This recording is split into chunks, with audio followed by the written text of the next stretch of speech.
হালকা করেই ভেজে নেব। কই মাছ ভাজা আমার হয়ে গেছে। ভাপানো আলুটাকেও একটু ভেজে তুলে ফুলকপিগুলো আমি কই মাছের জন্য একটা মশলা রেডি করে নেব।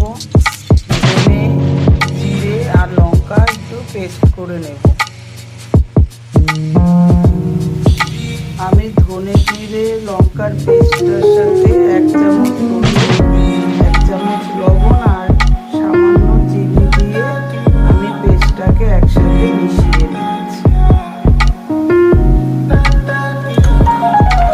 এবার আমি মশলাটা ফোড়ন দিয়ে নেব। প্রথমে দুটো তেজপাতা ছিঁড়ে দিয়ে দিলাম। তেজপাতাটা একটু ভাজা ভাজা হলে আমি জিরে দিয়ে দিলাম।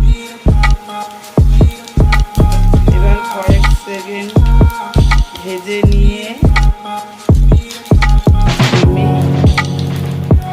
জিরে আমার ভাজা হয়ে গেছে। এবার আমি মশলাটাকে দিয়ে দেব।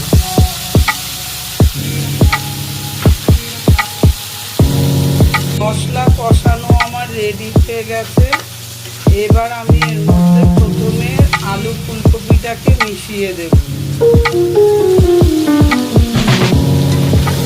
আলু ফুলকপি দিয়ে দিয়েছি। এবার আমি ভালো করে মিশিয়ে নিয়ে জল দিয়ে ভালো করে মেশানো আমার হয়ে গেছে। এবার আমি জল দিয়ে এবার আমি মাছটাকে মিশিয়ে দিচ্ছি। ঝোল আমার রেডি হয়ে গেছে।